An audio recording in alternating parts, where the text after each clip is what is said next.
drove across the country and back. These three women. Lina, a housewife whose husband no longer wanted to touch her at all. Sloane, she and her husband brought other people into the bedroom. All the stories of men who hadn't sown enough of their oats. And Maggie, a girl whose first real experience of love was with her married high school teacher. The thing we can do to understand is to listen.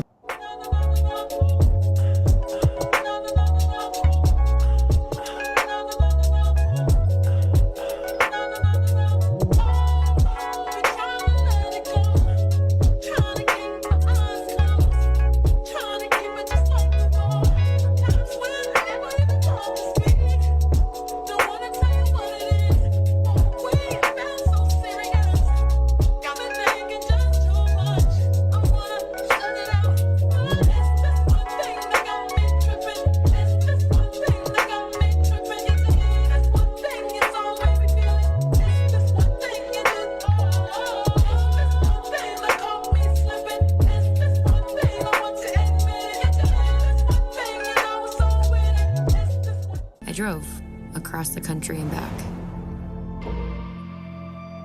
These three women. Lina, a housewife whose husband no longer wanted to touch her at all. Sloane, she and her husband brought other people into the bedroom. All the stories of men who hadn't sown enough of their oats. And Maggie, a girl whose first real experience of love was with her married high school teacher.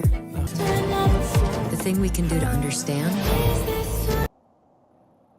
Lord, I don't know what we listening to because I'm over all of these hoes. Yes, I call them hoes because after this finale, I ain't got it to do with not near one of them. I actually had to literally go back and edit my slides because I said, Ashley, you're being too harsh, okay? You're being too harsh, sis. Back up a little bit. But when I tell you they pissed me off to the highest level of pissivity in this episode, I mean that thing. So come on in, y'all. Come on in the room. This is the finale, and I'm glad it's over. That's what I can say about that. EJ, the TV junkie, how are you doing tonight? Are you ready to dive into these three? Are they? Listen, they're women, I guess. You know. Listen, I'm ready, girl. I'm ready to talk about all of them, and shit. I mean, let's just get into it because I was about to say SHIT, and then I thought about it. Literal. Lord have mercy. I mean, literally, right? Okay. Are you ready to dive into the three women tonight? This is the finale. Are you going to be sad to see them go? Ashley, I'm gonna apologize to you ahead of time because I'm gonna try and censor myself, but a few curse words might slip out here and there. Say what you gotta say tonight. There's a special dispensation for this finale. If you feel like you need to say some real cuss words, go on and say the real cuss words, okay? I ain't even gonna make no faces tonight when y'all start cussing. Just go on and cuss, do whatever you need to do for the purposes of these lives. Because the fact that these are real people is just beyond. Tyra, over there at Struggle Reviews TV, are you ready to dive in it? And do you ever want to see any of these three women again? Four women, actually. I mean, sadly, yeah. They're messy. Like, they're messy.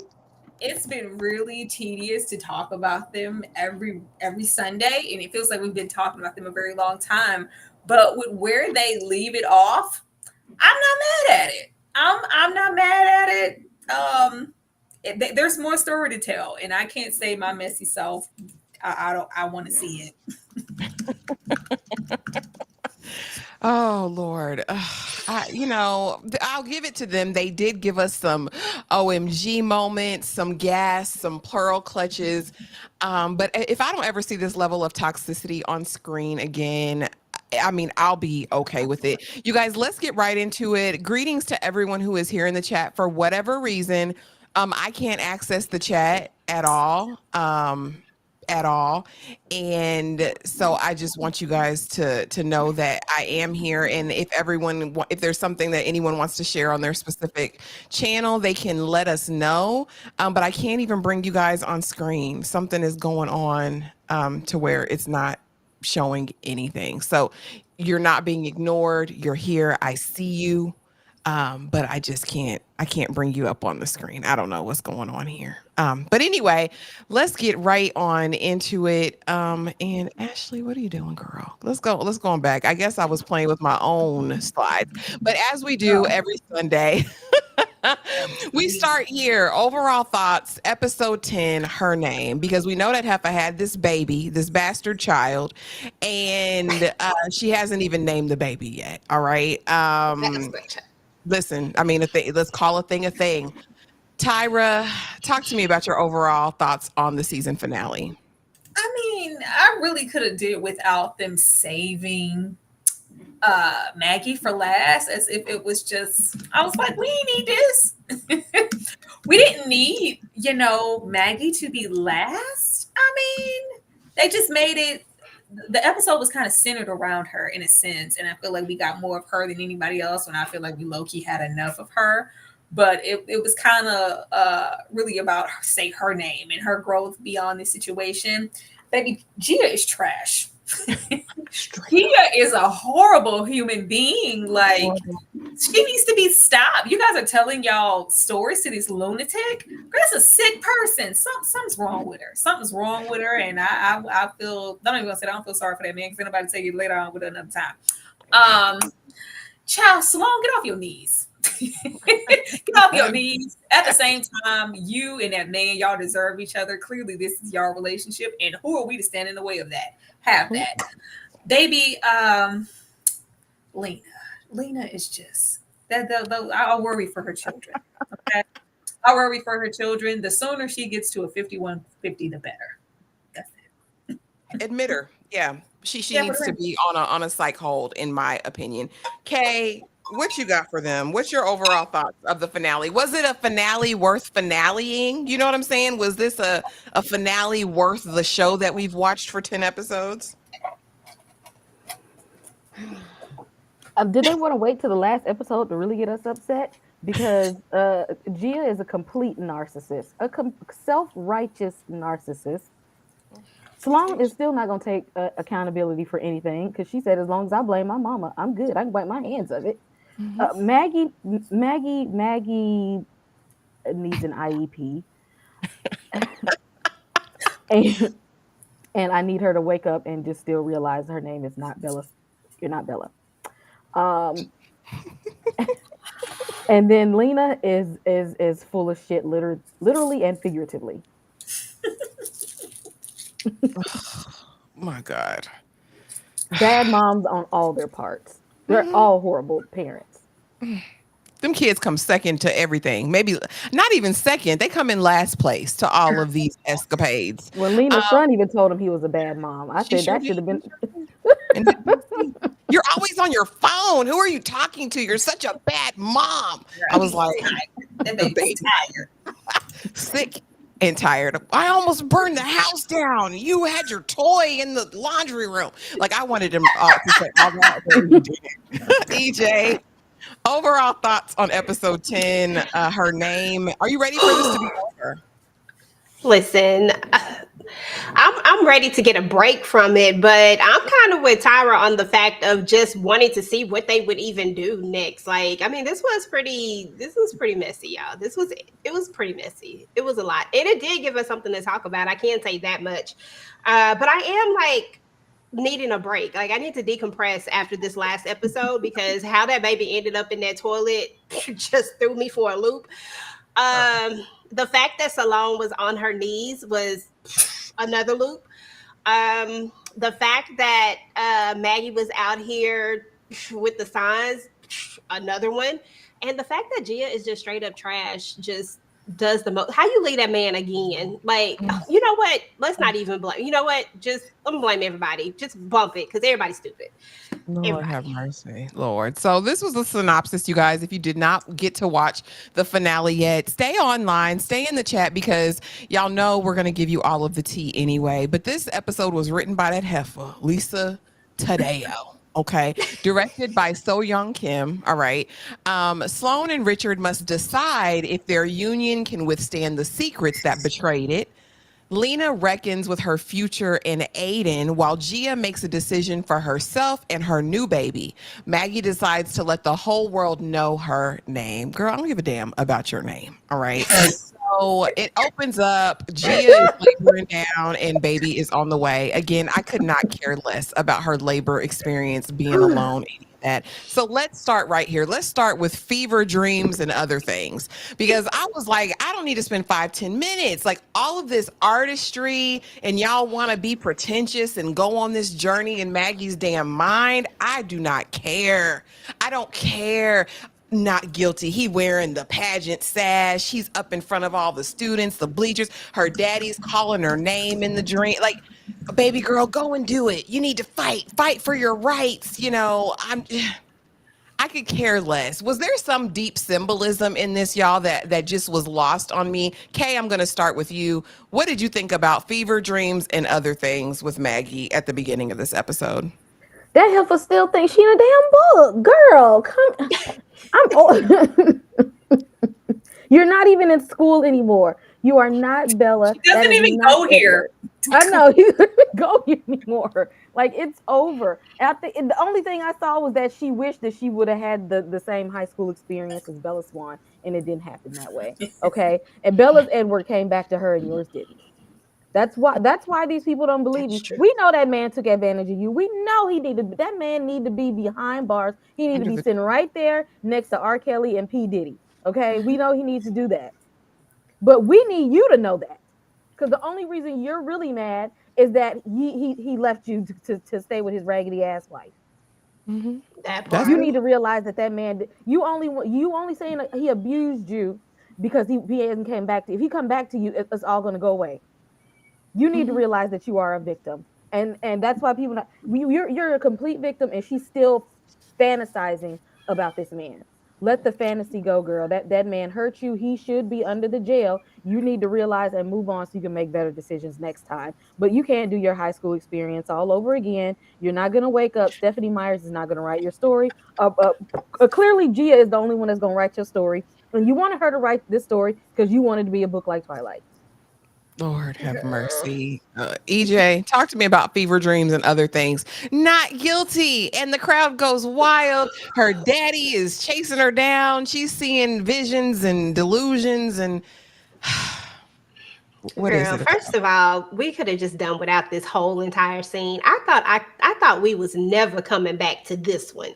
Now, if we get that second season, we need to X her out of it. I don't want to see her no more. She is just sad. Like just sad. I was just like, what are we doing? And Kanoto just sitting up there looking like a perv, just looking like a predator, like a full-on predator. Like he looked exactly what he is in this whole situation. I need Maggie to just go to therapy, move away from this town, just start over altogether. Let's just did a redo, period. But we need a fresh start. Let's go.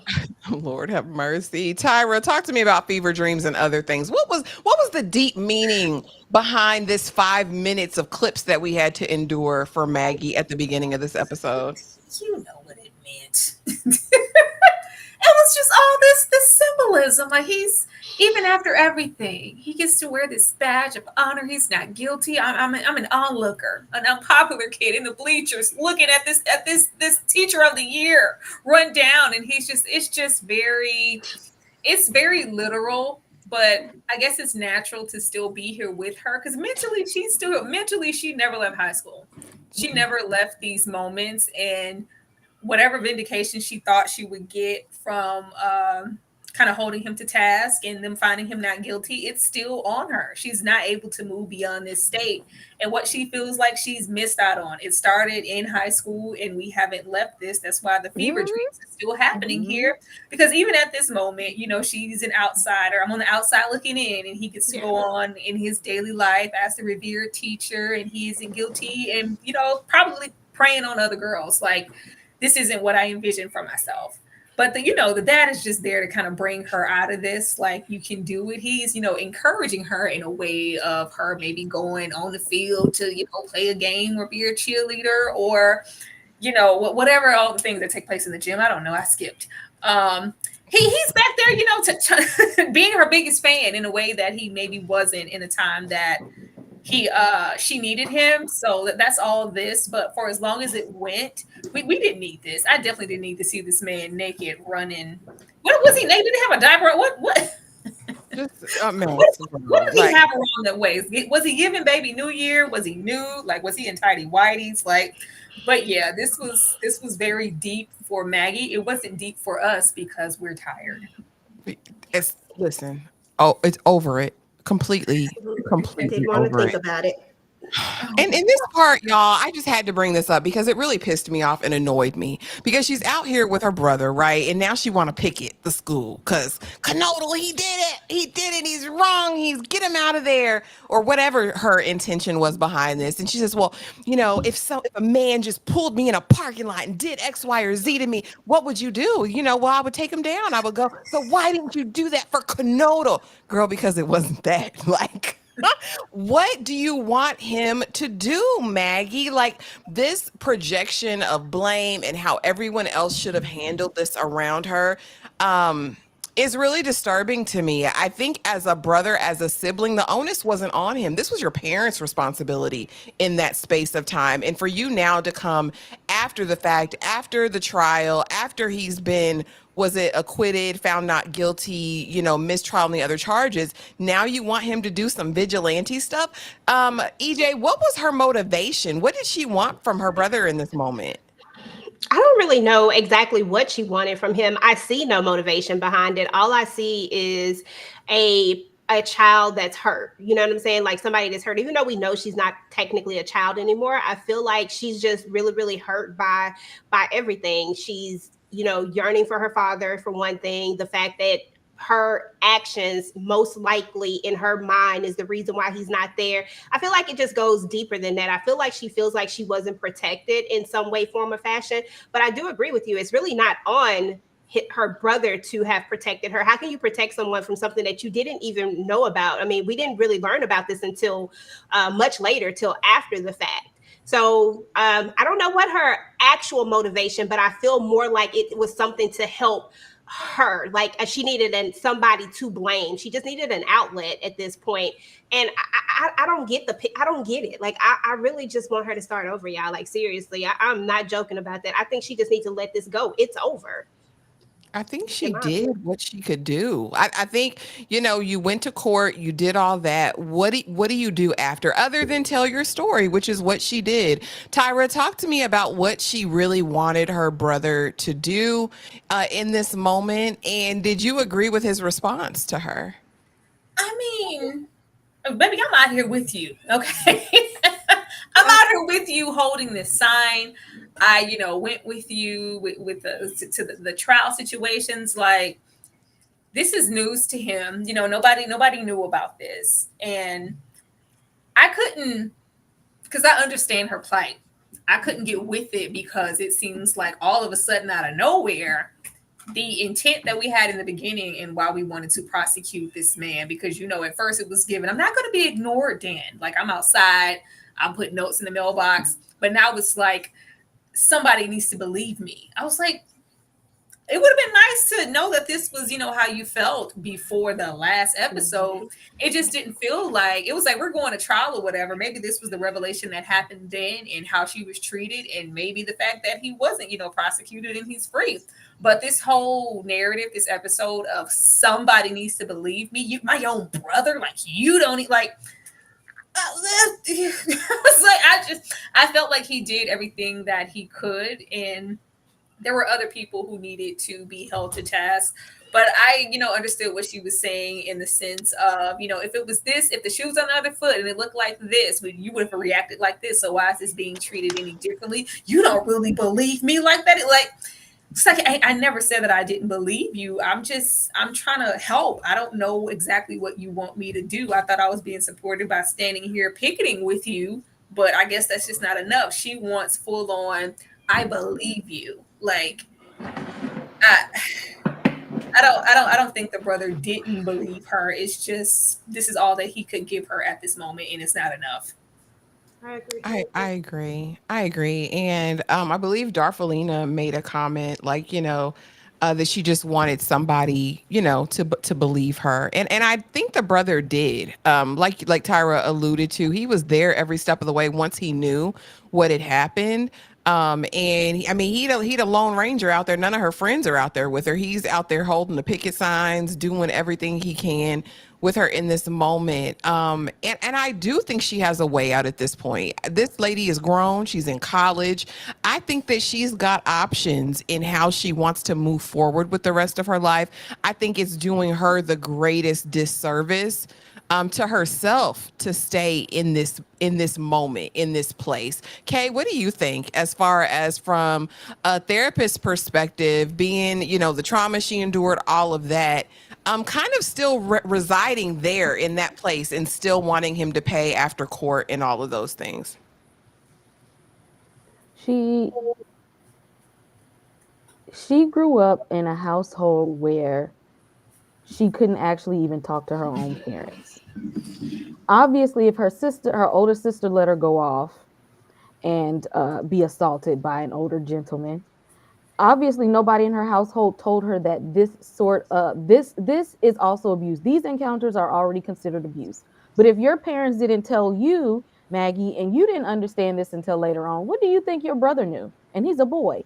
Do you really think that he was taught something that you were not taught?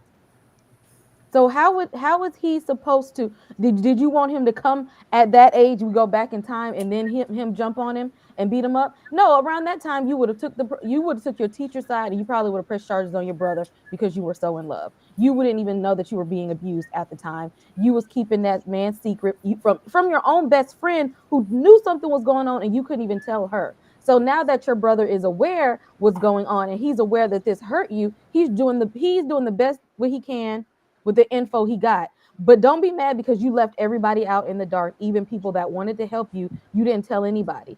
And I really feel like if that man would have left his wife for her, she would still not understand that she was a victim.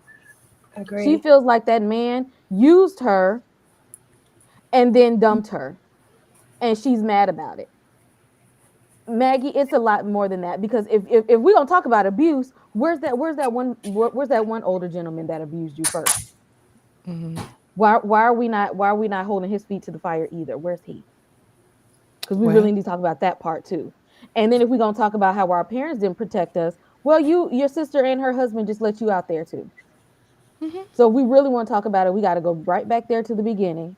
And then let's talk about why your parents were not there to check in on you and protect you in that form. So don't put this all on your brother and want him to listen and believe you. You were failed a long time ago. And quite frankly, you're not his child. He's doing the best he can to be a supportive brother right now since your dad has passed away. Because your dad wasn't doing nothing anyway but sipping alcohol. So Maggie, at this point, the only person who can help you is a therapist where you should have been in a very, very long time ago because it was very clear that you were incompetent in a lot of ways. And she's yeah, still not understanding her own incompetence. It's not about anyone believing you. It's that she needs to understand what fully happened to her and that man was not the first one. yeah. It absolutely runs deeper than that. And I really feel like, and Tony Roberts put it in the chat.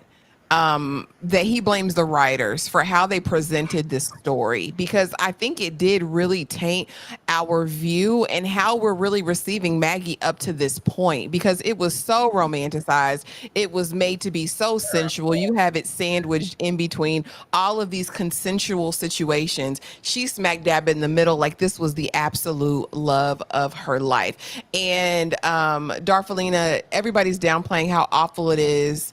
It was because intercourse was never had. Everyone's acting like she should just get over it, like it's nothing because it is to them. She's pissed and she has the right to be. She has the right to be, right? Because she was taken advantage of. But I think the other side of it is what Kay said. I think she needs to sit with this and get a true understanding. Like, we saw her little brief snippets in therapy, but what did that really even accomplish? Like, I would like to have seen by the end of season 1, Maggie at least reach a point of actualization where she truly understood victimhood, where she truly understood the abuse of power in this situation. And even going back to Hawaii, that she was not protected. She was kind of put out there like this little lamb. So I don't think anyone's negating the fact that Exactly. she's a victim. It's the way that it's been painted and presented, in my opinion, on this show, to make it like it was Yeah. some. Exactly. We know she's assaulted. We didn't already say that man need to go to jail. He need to be up under the jail. But she's not completely comprehending the situation. She's romanticizing it as if she's Bella and that was Edward. This vampire used her, slept, assaulted her and then left her and he didn't come back. But she wanted this man to be with her. And the Hmm. only reason she ever got upset was that he cut it off. And that Exactly. she's upset because he cut it off with her. And then now she's sitting back and just like, oh, okay, why did he just do that all of a sudden? She was protecting his secret. She's not understanding from the moment that man cornered her in that classroom by herself, she was being preyed upon, she was assaulted. She's not even understanding that the man that assaulted her the first time was the rapist. The first Mm. time. We're focused on this man because you romanticize this little rendezvous thing you had going on. What about that other guy? Where the charges at for him? They said they weren't pressing no charges. They said, ma'am. And she said, no, because that wasn't a crime. I thought I loved him after the day. But again, that just goes into her Yeah, she naivete. And did she say that. didn't, I mean, she's a child. At the end of the day, she was a child. She doesn't have comprehension. I don't think her brain No, is even developed she's to the point to it's really not, and she's a little understand the delayed too. She needs or understanding. She needs a whole lot of understanding. Yeah. the And she never gravity. presented herself as a victim either. Like she never presented that way. And it was never presented that way to us in the story. We just know because, common sense tells us that she's a victim, but she never presented it that way. And she, even when she first went to do this, right, she went there with a malicious, it wasn't because I'm a victim. It was because I want to get back at you because I'm mad at you. It's the way it started. Yeah, it's a lot. It's very nuanced. And I mean, I get it. But a victim, she is at the end of the day under all the circumstances. Next, we have Sloane here. And Sloane, I need you to worry about yourself because Gia, why I'm carrying you? Why am I hold your hand? Why am I picking you up after this baby's delivered? Why am I bringing you my hand me down baby clothes? Why am I interjecting when Jack gets there? Sloane, mind your business and worry about yourself. Tyra, talk to me about this whole thing. Why did Sloane feel the need to put herself in the middle of this situation? I was annoyed. Because if she over there with Gia, she don't have to worry about her own problems.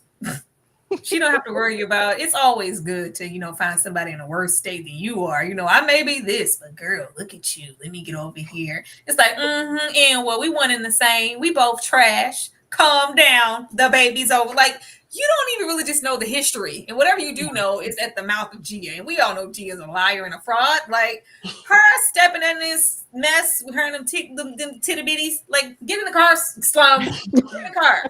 And nobody asked you. You want to be there and be supportive, and the baby. I think this is to have this relationship grow further for a new season. Sloane is stepping up, like, yeah, I'm her friend, and what, like, we're identifying with each other's spirits because we're both trash individuals. Calm down. Like, yeah, they can have this. They can have this. They can have it all because what in the world? EJ, Girl, Sloan, I don't worry even know. about yourself. Why is she all up in these people's business? Get out of it. Jack ain't gonna do Girl. none of that, girl. Okay. And he got every right to be mad, first of all. The energy that he came with, I'm not mad at this energy that he came with. You just gonna like all of a sudden now, like you done had the baby. You didn't even, I missed every experience that I could have had during this whole little situation. I didn't get to be there with you throughout the pregnancy. I didn't get to be there when my child was born. You're acting like I'm not even a part of this. Like you just made this baby by yourself, like it was immaculate conception or something. Like he can have all of the energy that he wants. And the fact that Sloane feels the need to protect her, girl, no, this is not the play. Let these grown folks handle their business and let Gia get every last single thing that she got coming, because we know that he was going to turn anyway. But right now, while he got this energy, let him give it, because soon as Gia opened her mouth, he going to calm down anyway. But still, I was here for it, but I need Sloane to not. Yeah. I need her to worry about her house and her knees. That's what I need Sloan to worry about. Not them knees. Kay, Kay, why is Sloan involving herself in these people business? She known Gia all of 5 minutes, and she think that she knows what's going on at this point. You don't know at all. And just because some men have pumped and dumped you, that don't mean that that's Jack. Okay. Richard was probably there at the hospital when your baby was born. I'm sure he was there. I'm pretty sure he waited on her hand and foot where she was pregnant. Okay. If he could have laid in the hospital bed next to you, he probably would have did that too. He probably was up all night while you was laid in the bed feeding the baby and stuff. Okay, that, you know what, Jack wanted to do that. Jack wanted to be that guy and stay out them people busy. He wanted to be there because see, he looked like when you pulled up on him, he looked like he might have not been worth nothing, but he wanted to be there and pretty because we know he's got the Kmart job. We know he making minimum wage. Okay, he still had the right to see his own child. And Gia, because she's such a liar, probably didn't tell you that she didn't abandon this man, got up and left this man about 57 times, and didn't even tell this man when his own child was being born. Because okay, I get it. Inside of your stomach, he ain't got no control over there. The baby is on the outside world now. He has every single right to that child that she does. That's his child too. And get out of their damn way. She couldn't even make her own way home at this point. Then pulled up to her raggedy ass house in this Range Rover. Yeah. I'm telling you, when I went in there and saw them paper walls, I said, where are you living, Gia? Like, my God. Gia, let that man be a father. At the end of the day, there's so many jokers out here who don't want to be a part of their baby's lives, and you're literally robbing him, depriving him of this experience. And of course, this is in the beginning. So then let me sell you this dream real quick again. Now, Jack, I need him to get some sense, because in this moment, Jack, how can you believe anything this hoe tells you? Don't believe her. Like, go to court, file a motion to get some sort of parental custody agreement arrangement, because Gia is for the streets and the open roads, literally. EJ, talk to me about this. Why is Gia not letting this man be a daddy? Because she got control issues and she want everything to be on her time when she say, and she just don't care. She just an individual who just really don't care when it all boils down to it. As long as it's not affecting her, then she's okay with it. And she wants to blame it on losing everything around her, from her mom to her dad to just life. Woe is me. Everything bad happens to me. So I get to make these jacked up decisions because everything is so bad for me, and yada yada yada. And it's just so stupid to me, because at the end of the day, you got this man who is trying to be there for you. He is trying to be in your world, be in his child's world. He's trying to give you something that clearly you've been missing and never had, and you need to learn how to accept it. I get that can be a hard thing, but at the end of the day, it's a common sense thing. Girl, you might die. Let's stop playing. Let her tell it. She on death's door. She got cancer and she is not long for the earth. Let her tell it. Okay, she's just doing too much. I just don't get that, because if that's the case, then why aren't you trying to be more vigilant about making sure that your child doesn't end up in some, in some hands of a stranger somewhere, just because you might, I mean, even though we know that she be extra, but I'm just saying, like, if that really was the case, don't you think that as a parent, that would be the thought process, making sure that your child is okay if I am about to take about to go to the upper room. Let me make sure my child is okay. I have nobody else. My mom is gone. My father is gone. So I need for this child to have somebody in their life, right? I mean, we can't give them a Gia, Lina, or Maggie because that would be stupid. But come on now. Wouldn't surprise me the steps that they take. G is a lunatic, and the fact that she lets him get his hopes up every single time, I think, is what pisses me off more than her just saying no, never. I'm taking this baby, go to court, do what you want to do. But I think this kind of back and forth, this yo-yo thing, is what really irks my nerves. Tyra, talk to me about Gia and why she won't let this man be a daddy. What's going on? Every single time, like, we've seen this occur and she caves and gives in. Oh my God, you're just showing up. Don't follow me. Like, okay, let's have sex now. It's okay. I'm happy. Like, she likes this. She likes this. She might be one of them bozos who think if you love me, you'll go this far. If you love me, let me see how many boundaries I can push. Like, when he leaves this and gets lawyered up in court ready to like make it bigger than her, and she's like, well, I you went to court, you called the police, you found her, like, yeah, I did it. What do you mean, girl? This isn't, as soon as that baby popped out, it's not about you anymore. It's not about you anymore and the decisions that you want to make. You know, being free range and I want to come find me. No, you have to consider what he wants now because y'all had a baby together. Twice at this point. Like, these are grown-up decisions that you made, and you need to act as such. Like, I told you she's moving like a lady that's gonna give a baby up for adoption. But she has every thought of keeping this baby. I'm like, what? She doesn't have anything. She's not stable. And you would think she would want some assistance, even if she felt like she didn't want to deal with this man. I think she's scared of any little bit of happiness because it's going to be taken away. You know, those stereotypical things that would have her act this way, but it's really old and played out the way that she is doing this. And he has been a hot mess on his own. Like, this is what happens when you want to be a stalker. Okay. Bet you learned your lesson. But yeah, I don't think she's going to do right at all. And she's going to be shocked when he lawyers up and tries to take her to court for custody or visitation or whatever, because she's just expecting, like, oh, he'll get over it. He's going to show up in the next city, and this is stupid, girl. You're a mother. And she's a narcissist is what she is. And she's never going to think that anything she does is wrong, because there was not one part in any of her monologues throughout the whole series where she able to take accountability. It's all, well, women this, and women should be this, and people look down on. We're not talking about how everybody look at women. We're talking about you and your raggedy ass and how you keeping that man from his child that you had with him. We're talking about how you as a woman be manipulating these 3 other women so you can sell some damn books because you're broke as hell. Girl. Lina said, I show you what to do with him. You don't want this man? I call back. I text back. Everything. Baby. Lord have mercy. No, but you're not wrong. Okay.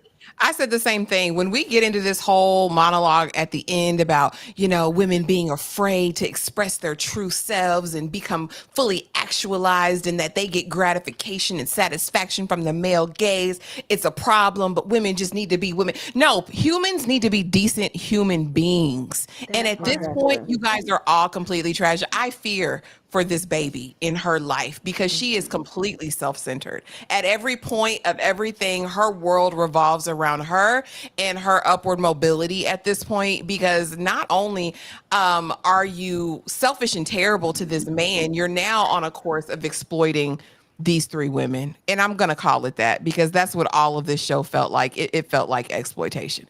But meanwhile, on the other side of town, right, we're picking our birthday cakes. Listen, she said, "Ho, I'm pregnant." And nobody coming to that baby party. I told everybody about your poetry and your debacles.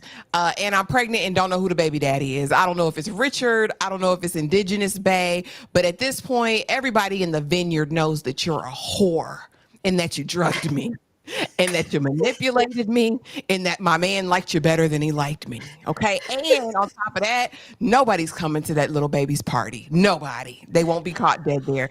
Tyra, talk to me about this. Ho, I'm pregnant. Who baby is it? That part. Whose baby is it? You ran upstairs and took a good old nap. Oh, what was the plan B? Like, what was the no caution was taken twice. He already went on up in that thing all raw. And your vengeance is, tainting her name around. It's like, girl, where babies are coming into the world? Like, who are these mothers? Like, for all this energy that she's giving whole ass Sloane, like I hope she get the same energy to her man. That Listen, part. Held Jacob accountable. Did you give this energy his way? Like it's just like you ruined my girl. Hopefully that's that. Girl, there are bigger things at hand. I don't know why we're having this conversation. Like, did you see Sloane try to run? Like, girl, what? Trying to walk out all fast. Like you're not you hiding. I didn't like that because I really don't feel like she gave that man an ounce of that energy. We're not looking at the big picture. Richard came up in the thing, so there's a possibility that could be his baby. Let's talk about that. But the way that Sloane is so comfortable with it's childish, but your baby shouldn't have to deal with no ramifications because of how you're moving as an adult. This is trash. And these are things that she never considered, laying it low, spreading it wide on Gullah Gullah Island. Girl, it's only so many people here. It's only so many people here, only so many scenarios that you could have before something goes astray, and then you're known around town as the thought pocket over here breaking up relationships and you trash Richard, impregnating pedestrians. I don't know. I think the bigger question should have been like, when are we getting the DNA test so I can make sure that isn't Richard's baby? Regardless of how you feel about me, we have to be adults about the situation. And unfortunately, I hate that you did that with my baby's party. That's childish. Grow up. You have a baby on the way, and I already have a baby. Let's be adults. No, we round here like, ho. I was like, okay, tell me something I don't know. Tell me something I don't know. Like, I don't know. This is childish. This is over there with Gia, child. it is. Listen, I just part of me doesn't necessarily think it's so much about what happened. I think part of this is about how could he choose you over me. I don't know why I get those vibes from Emily when she got all sister girl in the moment. I was like, what is this, Emily? Like, girl, like, why are you so big bad? Like, you mad Indigenous Bay wanted to be over there? Like, okay, talk to me about this. And where does all of the animus come from? Because at the end of the day, like Sloane said at the sex party, I'm not your friend. Girl, I barely know you. Who are you? How is you cool? Like, what is this? See, because I got something for no accountability hoe and then stupid ass hoe. Because Sloane, since we talking about blaming moms, your daughter can absolutely blame you that nobody wants to come to her birthday party, and that's your fault. Because what did you think was going to happen when you knew that man was in a relationship with that woman and she didn't actually approve of sharing her man in the way that you like to share yours? What did you think, that you've been laying it low and spreading it wide all around town? Okay, how many other men who have wives that you slept with and their wife had no idea that this was going on? Just because your husband is okay with it, everybody else's spouse is not okay with this. And actually, Richard, come to find out, he wasn't ever okay with it in the first place. So what did you think was going to happen? You lied to this lady, and then you manipulated her into thinking that y'all were cool just so that you could take her man from her. And right now, if she would have never found out, you would have still been out here sleeping with Jacob. Okay, a stupid asshole. All it would have taken me was one time for you to say something about my man being fine. I'm not going to your house. He's not coming to your house. And I wish you would step foot in either one of us. Then we're going to have a real problem. It's going to get physical. But yeah, you were just like, oh, Kiki, let's do the whole birthday thing. I'm not going to laugh and whatnot in your face and take mushrooms and shit with you and do all of this stuff. No, you perfectly signed up to go all that. Once you went down to the sex dungeon, what you think was going to happen? Sex. And then this ass ain't go to the. You know what? If you couldn't have, if you didn't wear a condom, at least you could have went and got a plan B. Okay, they have not been abolished as of yet. I don't know what's gonna happen in the next 4 years, but right now, man, you could have went and got that plan B and did away with that. Okay, maybe you was hoping and wishing and praying that it was gonna be Jacobs so that he wouldn't leave your ass. But I hope the baby come out black as night and then let the town see what happens. You walking around with a scarlet letter on your chest. Not black as night, Kay. EJ. Oh my God. And so if I'm a hoe, you a hoe too. Let's just stop calling each other these names. What did you think about this situation in the streets? Y'all know that I see this situation from both sides of it. Like, yes, Sloane is what she is, but the thing is that Sloane been what she is. I mean, she ain't never pretended not to be what she is. This is what she does. However, I feel like oh girl is on her high horse right now. Like, ma'am, you participated in this. You took that shroom on your own. You did that of your own consciousness. This is before the drugs started flowing. You was putting the drugs in your mouth. This is what you did. You knew out of everybody, because it was your idea to take these shrooms, by the way. You knew out of everybody that it was going to put you in a state of mind to where anything could go down. And that's exactly what happened. Anything went down. I agree with you, Ashley, that it was more so of the sense that my man chose you. He had the audacity to choose you over me. You've been doing all of this. And I absolutely, Tyra, do not think that she is giving him that same energy. I think that she just got this energy for Sloane. And it was hella petty for her to go around telling people about this, because it just make you look just as crazy. And if these people can't see that you participated in this, that you are a willing participator, you just got bamboozled by your man. Because I got a problem with people always trying to go for these women. No, don't go for these women. Go for your man. Your man is the one who made the commitment to you, that made the choice to you. Yes, Sloane was out here being hella stupid, but she did say we not friends. And you were the one. You so beautiful. You so beautiful. Like, ma'am, like you bought right into it. And once again, I want to point out that this is all while she was in a lucid enough state to make decisions. So yes, this man went up in you raw. Plan B is a thing, and you could have went and took one, but you chose not to do that. Ain't no way in hell I would have never went and took a plan B. I wouldn't care what my religious affiliations was in this moment. Damn it, fuck it. I mean, forget it. I'm about to go plan B it up. Might take two. I don't know, because I'm just Really, saying. EJ? Yep. Lord, Yep. Here we go. The baby. We in the car. Lina can't stop texting and driving. So, I mean, she's a bad mother on more than one front, right? Because we can go back to episode 1, and we can tell Lina is a terrible, pitiful, disgusting mother. But even in the car, she can't even focus on the ride for texting this man, Aiden, baby in the back. You said you were going to take me to the park. You're a bad mom. Like I hate your stinking guts, mom. That's what it felt like. And we go to the park. We get there. He goes into the porta potty and she says, no, you're fine. He says, mommy, please stay with me. Don't leave me. And she's like, no, because I got to get to this phone. I got to talk to this man who keeps calling me kid, which is so damn weird. I'm not your kid. We screw in the back of cars. Like, I don't get that. But then you say, oh, my kid. Where is my kid? I done forgot my baby in the outhouse. You go there. He is 12 feet deep in If that baby would have drowned in that fecal matter, ma'am, you'd have had hell to pay the piper. You deserve to be under the jail as well with Mr. Canodal. EJ, talk to me about this. What would you do if you saw your child emerged from the neck down in feces? Like, he fell through the damn outhouse thing. I'm disgusted. Girl, first of all, never in a lifetime is that one gonna happen. Nope, not gonna do it. Oh Lord have mercy. That's a lot of ish. That was a lot of it. It was just gross. I couldn't even look at the screen. I was like, ugh, no, thank you. I can't really speak to that because it just wouldn't happen to me. But what I can say is this: is that never. It's just not gonna happen.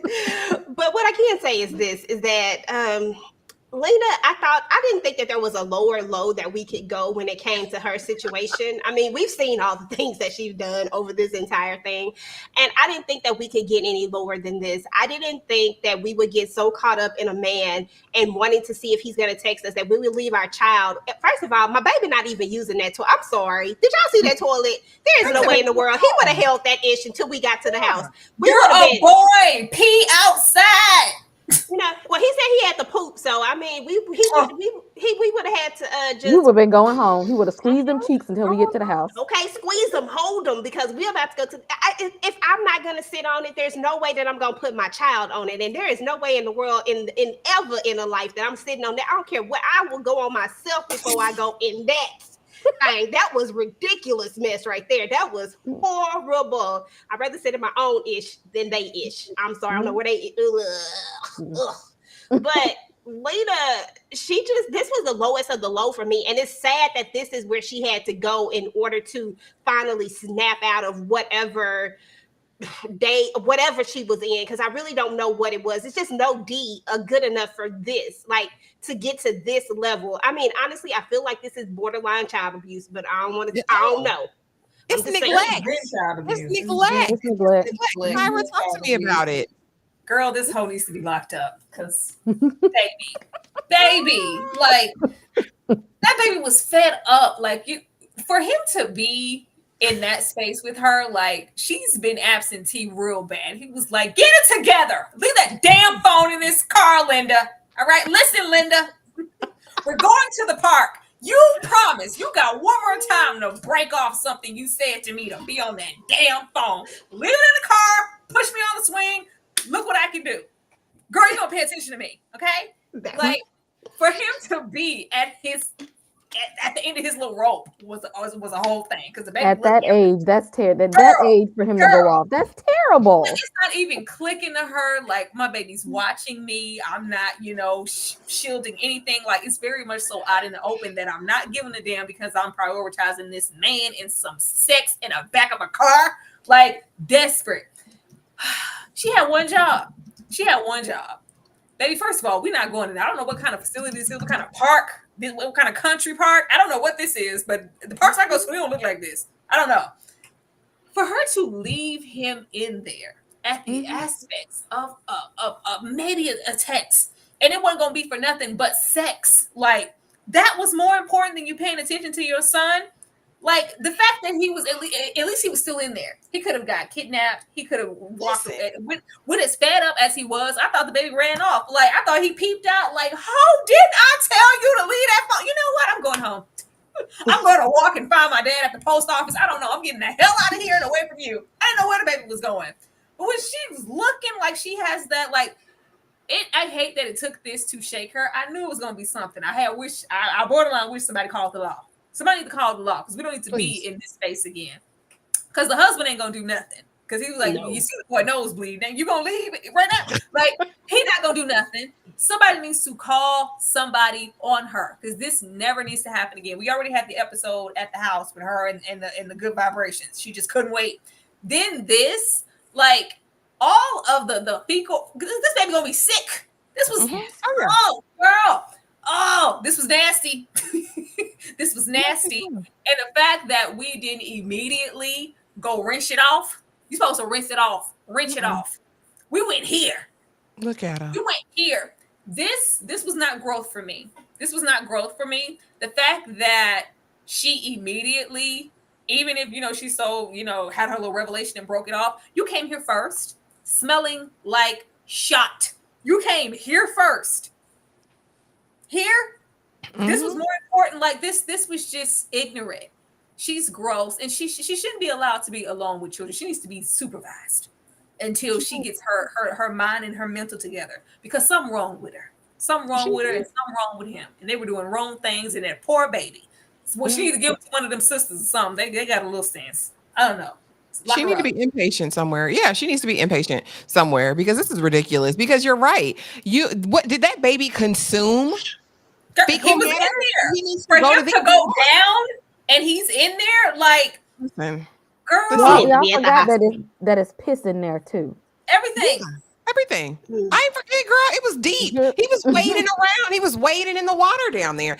It was vile. And the fact that you wouldn't go and get your baby's stomach pump checked, he could have sepsis. He Girl. could have any He'd have been sort of. taking a bath in bleach.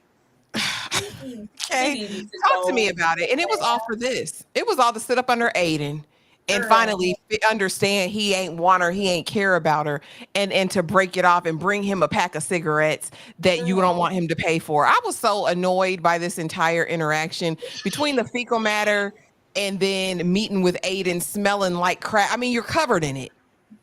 You're covered in it, The ma'am. way Aiden didn't give a damn. Well, it was fun while it lasted. They'll stick his peen in anything. They'll stick their peen in anything. Kay, talk to me about it. For this, You're right, because if he still would have he still would have spread them legs. He don't care. That's what kind of disgusting person he is too. with a wife at home. Exactly. Tyra, you left off one because this was strike three. When she passed out trying to get her rocks off at the house. Don't forget when she dropped them kids off in front of complete strangers. Oh, yeah. Okay, because she didn't know Jack Girl, like not that. even that. We left off the other one when she was trying to get it off in the car, and the teacher rolled up At in the the school. school, yep. In the damn car rider line. Somebody's child could have been knocking on the door. Okay, your kids could have came out there instead of the teacher. She's past strike three with them children. This was the last strike, because what else do you do? Talking about she got to go home and cook. Bitch, you need to go home and do yourself, your child, and that damn car. Because y'all sitting in the car and, oh, here, you want to hold on to the phone? And you ain't even telling him that his ass stank, you smell like piss, shit, vomit, blood, garbage, and everything else. And you have a nerve to go sit in front of this man just to say you want to break up with him to feel empowered. You could have sent him a damn text message like he texts your ass. Sir, it's over with. I got to go take a damn shower because my son almost drowned in the goddamn toilet. Because what kind of mom lets her child sit in there? You know that's my favorite word. He's going around the B word. Because I get it. Kids, sometimes you got to go when you got to go. But number one, first of all, I know where I'm going when I leave the house. First of all, get your ass in the bathroom and don't come out until you use the bathroom before we go somewhere. And if on the first sign you think you have to do number two, we're packing it up immediately. Okay? Yeah. Because like EJ said, I would rather you have an accident on the way home on your own self than sit in there with a bathroom full of disease, diarrhea, dysentery, and everything else that's in there, and then let them just sit in it, okay? We're just going to sit in the car smelling like everybody else's species. And what are you teaching your son? But we could sit together. We just sit in the car, ride around, let you go talk to this stranger. That ain't my damn daddy. First of all, since you have me your phone, I'm going to call his ass and tell him you let me fall in the toilet to talk to some man just because telling everything. You hear me? Girl, you gotta remember, Kay, this is the same woman who licks shower scum off the shower. Right. Lina ain't never been clean, running out with all of her blood. Girl, she ain't clean. She ain't never been sanitary. This is probably why your husband don't want you, because he see how nasty and dirty you are. He said your hair's uneven, you look dusty. I don't want that. This is probably why he don't want you. Wet wool.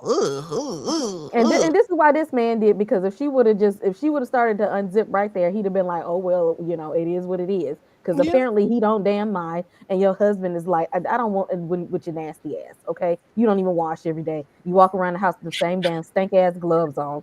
But you want to go around somebody like this? Because you could have went home. Look at your clothes. You done sat in the back of this man's truck filled with poop. Mm-hmm. You could have said, if you wanted to be empowered, you would have said it's over and deleted the number and just went out like a G. Okay, you didn't go out like a G. You smell like shit, right? She's like, yeah. It was like, you stink, so we still gonna stretch out, or exactly. He really just didn't. Like, you brought smiling son with you. You brought that little one up. You want me to turn the car in the opposite direction? He would have been ready to go. It don't even matter what she smelled like. Or what was on her skin. She would have still been down for the count regardless. No, if you really wanted to feel empowered, you would have ghosted his ass like he ghosted you all them damn years ago. It was that part. The way to make dinner, like, you just going home now. Oh, okay. Yeah. I bet that house look real good. That post office look real good now, don't it? The way my nose would have been turned up at her, I would have been like, oh, you stinking. I can't do it. Bye. And Just you should have been taking that baby to go get a tetanus shot. Okay, something. because he needs something. I don't know what it is, but he needs something. Antibiotics. And he in the back of the truck grimacing, watching you talking to this dirty man on the back of this truck, covered in crap. Yuck. And so finally we see Sloane's mama again, y'all, easing on down this road because we're gonna get through these slides. Listen, we gonna get through these slides. It's time you know, mama, I'm a hoe. All right. I was riding Indigenous Bay and she was riding my beautiful husband's face. I said, now, Sloane, I get it. You hate your mama. You do. But was this the time, the moment, and the place to know? I guess because it's already all over town, it was time that they had this come to Jesus moment while she's making this donkey cake or whatever, this donkey head. For the baby. But y'all, this was really anticlimactic for me. I don't know if I expected the mama to say something in this moment or what, but it just didn't quite deliver for me. I don't know. Kay, did this do something for you? Did you feel like Sloane got some of her power back in having this interaction with her mom? Hell no, she ain't that wasn't no accountability at all. Only thing is finally she had a conversation to tell her mom that, which her mom probably already know her name being drugged all types of through the streets anyway, is to own up to it like, yes, this is the lifestyle that I'm living. And she knows that a lot of it is because of her childhood, but you're an adult now. Okay. Your mom, it completely her fault. You growing up with your eating disorders, growing up with low self-esteem, body image issues, all of that. But you a grown ass woman with a child and a husband. You need to take blaming your mom off the table at this point because your mom ain't preventing you from going to therapy at all. She's not stopping you from going to nobody's office. And your mom ain't telling you to be laying alone, spreading it wide to everybody all across the island. She ain't telling you to do any of that. So let's stop blaming mom for stuff that you can actually fix as an adult. Tyra, did you get your life in this moment? I mean, was it something to see? Do you think that Sloane reclaimed some power in this moment? What was it Girl, for? first of all, that cake is horrible. It looks like a donkey. Yeah. It don't look like a donkey. It looks like a chimera, like one of those like multiple species, mixed together. That's what it looked like. I mean, like, I don't know why she acted so surprised. It's nothing that Sloane's doing that she didn't already know about. She just heard it from her mouth. She knows. Like I said, Gullah Gullah Island is this big. I'm sure Sloane and her husband, major town gossip. They say like, guess who they're sleeping with now? Like everybody knows. Everybody knows. They just whisper behind her back, and she hosts the best parties, and then they talk about her afterwards. Like this isn't news. She just wanted to pretend like this is really what you're out here doing. I know she ain't got to worry about her rolling up no more. She ain't gonna be doing no more surprise visits, no pop-ups. Oh, your mother took the baby and broke her pinky toe. It ain't gonna be no more of that. She's embarrassed. She's embarrassed because I'm sure anytime any of that talk happened, not my daughter. My daughter would never. Get your facts straight. We come from money. I'm a judge. I worked hard. She's worked even harder. What the hell are you talking about? She would never. They're happily married. Yeah, she can't do it anymore because she heard it from the horse's mouth. And now what? She's like, well, let me go and get my bag, get the hell out of here. Just like, hell no. This is the last thing I wanted to hear. There isn't going to be any real accountability had on either parts. The mom, she's waiting on her mom to do something or initiate to start her healing process. And that's just not going to happen. She has to start it by herself.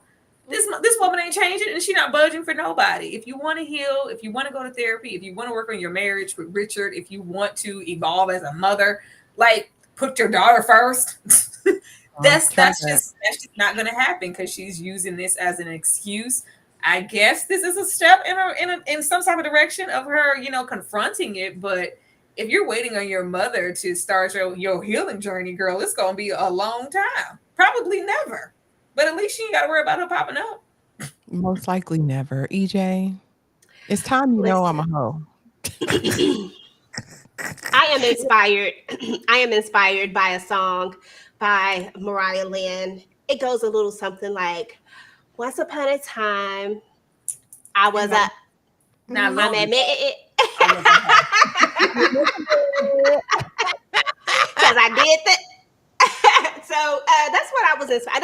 That's what vibes it gave me. But seriously, I'm honestly, I saw this from two different aspects. One side of it, I saw that this was something that she needed to do and something that she needed to say. No, she's not going to take accountability. I don't think either one of them are going to take accountability for it. Sloane really does feel like this is her mom's fault. In her mind, she really does feel like this is all her mom's fault because of the, everything that she faced as a child from the trauma, because it was traumatizing for her. But at the same time, she's not willing to admit that I have the accountability as well. She's more so looking for the root cause of it in her mind and not necessarily what she's done herself, right?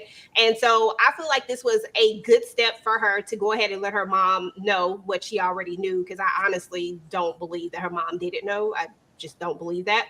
But I feel like she did take the step in the right direction. And now she has to take another step. Now she got to take the step of owning it for herself and owning what she's done and her accountability in it, and trying to get the help that she needs to try to move forward. Because either you want to be in this thing or you don't want to be in this thing. Either you want this marriage to work or you don't want this marriage to work. Either you want to be there for your child and not put your child through the fact of having to go through what she's going to be going through with these kids not coming to a birthday party and all this other stuff just because of a choice and a decision that I made as an adult. I'm not saying that adults can't do what they want to do, but sometimes you have to think about the consequences that could, reflect back down on your children if something like this happens, because somebody could be petty and go and tell everybody, and then now ain't nobody showing up at your child's birthday party because, you know what I'm saying? Like, you never know. So, it is what it is. Sloane. Sloane. Sloane. Kay, anything to add to this? I don't even know why she even sat at that table like they was finna bake any damn thing. Girl, throw that damn cake. That looked like Falcor from Never Ending Story. Girl, it really do. It does. I didn't even think about that. It does look like him. Oh, Lord, here we go. Baby, I'm begging, baby, I'm begging, begging, begging. Y'all remember that from the Mickey Mouse Club? They redid the Jodeci song. Anyway, you're a slut. Don't bring that memory back up to me. My wife is a effing slut. You're a slut, Sloane. Baby, I want my family back. I'm sick of sleeping in the barn. I just want to be in the house with you, Richard. Do you know how that feels to think my wife's a slut? Well, sir, you already knew who Sloane was. You accepted, you agreed to those terms and conditions, and you aided and abetted her sluttery. So I don't know how you're now mad. Well, this is the thing with them in this situation. Never would I ever be on my knees to such a weak-willed man, okay? Girl, you hoe around town, you slut everybody out. It's fine. He knows. He condoned it. He opens condom wrappers with his teeth every single time. It's fine. But now I'm begging him back. I just felt so like, girl, like I just feel honestly like this was not genuine. I feel like Sloane does things for theatrical effect. I think in a couple months she'll be back to swinging from chandeliers. Okay.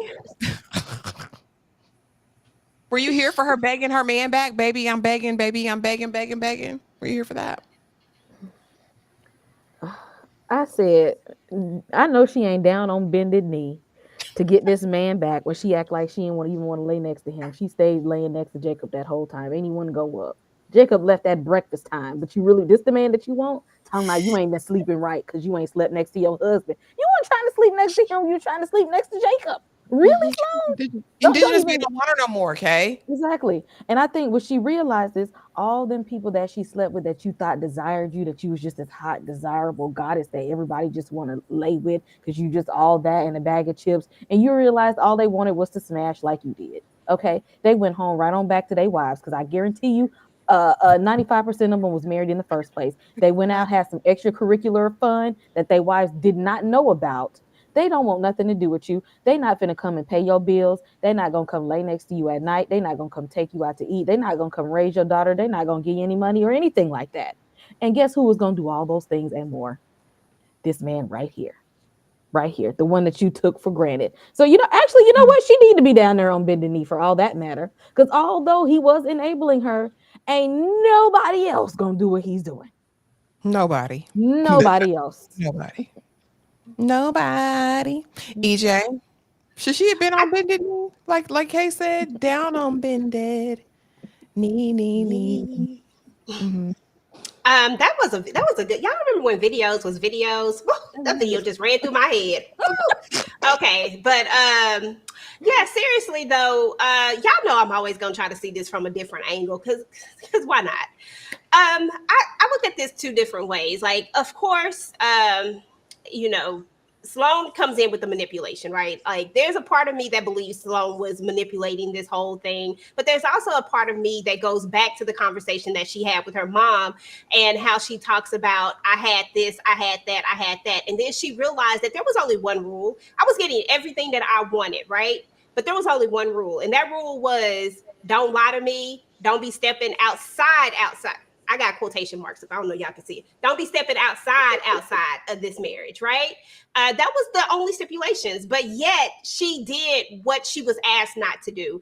If you are in this situation and you are basically getting your cake and eating it too, you got to be the dumbest person in the Literally. world to step outside of it. You know, like, that's dumb. You're already getting everything that you're asking for and more. You're literally, like, it's stupid to me. So when I see Sloane on her knees, when I see her on her knees begging to come back, I'm thinking to myself, she realizes that, like Kay said, ain't nobody else gonna do this, because she just told her mom that ain't nobody else gonna do this.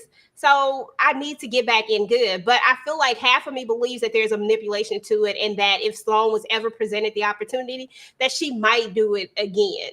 You know, because I'm not mad at them about their lifestyle, because their lifestyle is their lifestyle. They do what they do. Grown people do what they want to do in their bedrooms. I want to bring people in, but clearly Richard was only doing this to make her happy. So I don't know if he necessarily really wanted to do it. If that was really his thing, he just wanted to see her smile or whatever it is. And then there's this feeling that he was feeling like, maybe I'm not enough. Maybe I'm old. Like, I felt bad for Richard. I was feeling bad for him for like a whole second. Heck no. This man knew what he was doing. He knew who Sloane was, and he wanted to keep her as his little doll, his little prize. We saw that, I think, in the first couple episodes. Like, it was always, oh, my Sloane, or you're so beautiful. You're just perfection. Whatever you want, whatever you need. He ain't want this life. I think it was a mechanism to keep her. I think they're both manipulators. I don't know. Tyra, what you think? Baby, I'm begging. Girl, please. If he would have whipped it out and she would have put it in her mouth, it would have been par for the course. This tired ass relationship. This ain't her first time on them knees. Well, first of all, she be on them knees a lot, but in this capacity, this ain't her first time on them knees. Like, this is their relationship. This is not their first time being here. This is not the first time she stepped out and lied to him. And he may have presented it like, oh, but you lied to me. Boy, please. They've been here. This is how we even get to the notion of, I get to pick who it is, and they can't look better than me, and they can't make more than me, and I get to rip open the condom with my teeth and be there and say, I say when, I say who, I say where, I say how much. Like, we got there because Sloane has done this before. This is their relationship. Like, he likes this. You can't tell me he doesn't, or he would have been told her where to go and where to take her cake. Like, this is them. This is them, and she comes and she begs, and we do it all over again with another couple, or, you know, she listens to him for a little while and everything's cool, and then she's back, you know, finding her another suitor that she wants to spend more time with and keep it away from Richard. Like, if this isn't the second time, it's the third time. Like, I do not feel sorry for Richard in the slightest. This is their relationship. This is who he married, and this is what he likes. Mm-hmm. And this ain't the last time, y'all. Shout out to whoever's here. I can't even see the count of who's here. I can't see the chat. I can't see anything, but I love you guys so much for writing this out with 10 weeks for us. And I want to let you guys know that we are having another member blockbuster night on this Saturday.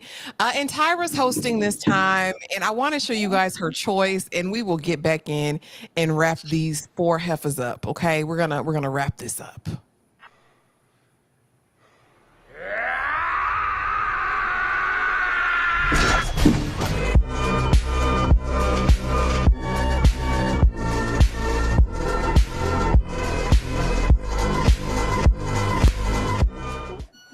점점 끔찍해질 거야.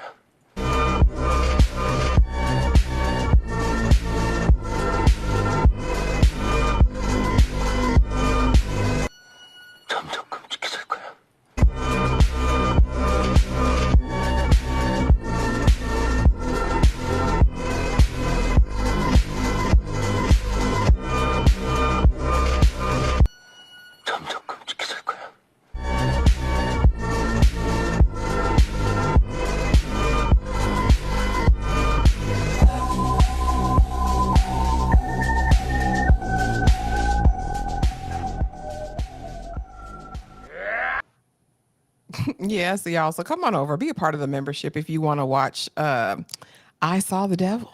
It's Yeah. gonna be good time. The watch-alongs are always a good time, y'all. Come just for the reactions and the kikis. But later that night, right, because Sloane puts a horse head in the man's bed. That raggedy Girl, this is not a of goddamn The Godfather. What are you Godfather, doing? right? Horse heads and apologies, Giving but not false really horse head. apologies, right? So we put this raggedy cake head that she made, which is disgusting on all levels. And then she gets into this thing. You will not call me a slut. I'm amazing and you don't deserve me. But I'm sorry because I overstepped. How about it just be me and you for a little while? I said, ho, like just throw the whole marriage away, throw the whole bed away at this point, throw them satin sheets away, and put your little nibbies up. Put the little put them up, okay? And just be done. How about we just be celibate for like a couple weeks, a month maybe, and recalibrate and reset our minds. I think the sex is what got them dizzy.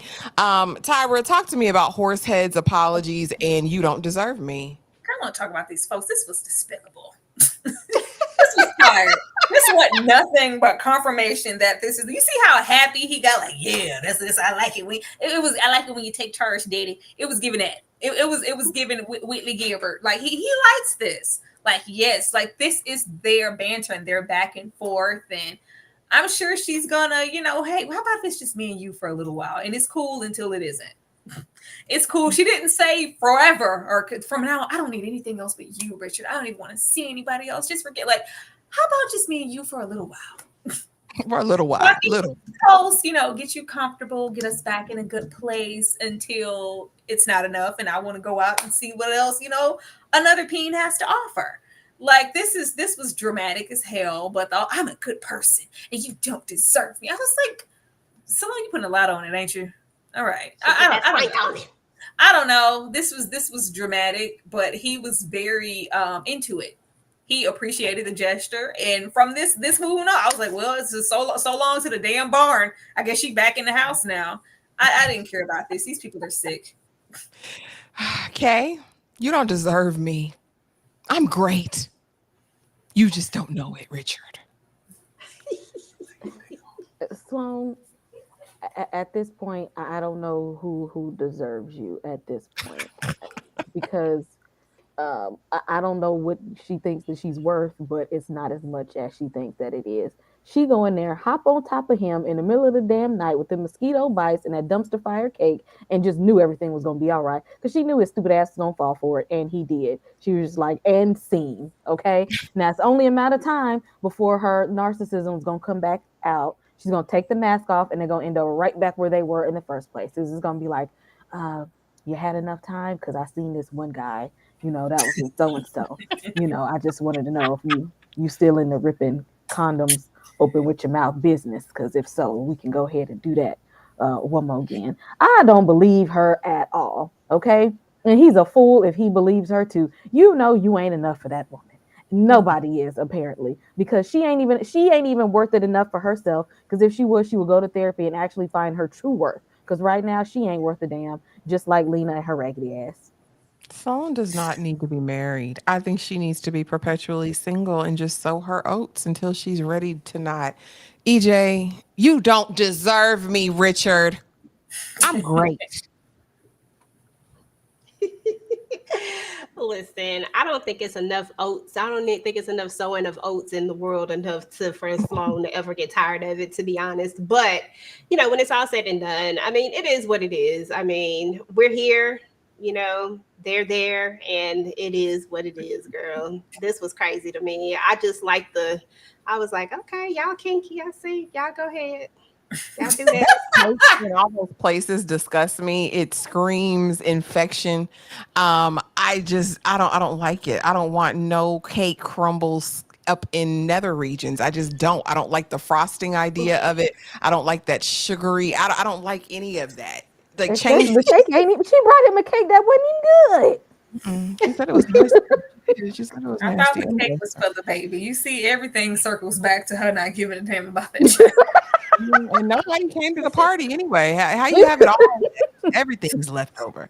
But meanwhile, he done moved again. Jack done came back to the vineyard with his bags, with a Teletubby, and he is ready to be daddy of the year. And Gia is on this road. Gia is the worst. Y'all, she is the literal worst. And I said immediately, Jack, call the police. Don't call this heifer. Call the po, Joe. Call them. Because listen, it's terrible. Because why would you have this man continue to uproot his life over and over and over again, selling him this dream only for you to dip out, and now you're kidnapping?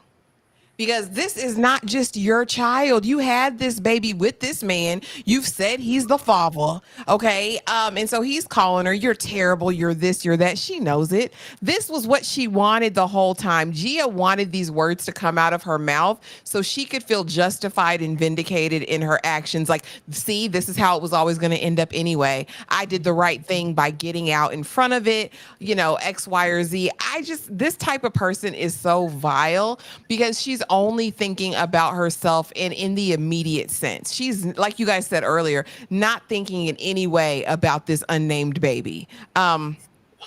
Kay, talk to me about this. Why did he call the police first? Call them now. Child, he told her teeth look young, and I was screaming. Adolescent, he did. Adolescent ass teeth. Like, he had been holding that one in for a long time. He couldn't wait to let that insult out. He's like, I've been holding my tongue on this one, but you know what? Damn it, I don't care any damn more. You don't even care about that damn baby. The baby ain't even have no name after that. The baby been out of her hoo-ha for a couple of days now and still ain't got no damn name. Okay, and you knew what the you knew what the gender was. You could have gave that little baby a name a whole time. You could have worked with him on a name a long time ago. You present to him this child with no damn name. Obviously, you know what to call your damn book, but you don't know what to call this baby. I'm like, the priorities is all the way missing. Exactly. She thought more about the book than the baby. Exactly. You ain't got a pot to piss in or a window to throw it out of, and he actually over there buying diapers and toys and stuff. This man actually might be father of the year. Okay, he really might be that. He want to stand next to Lewis in the father of the year award. Okay, and you left him. All to say, because women unite, because we don't need men.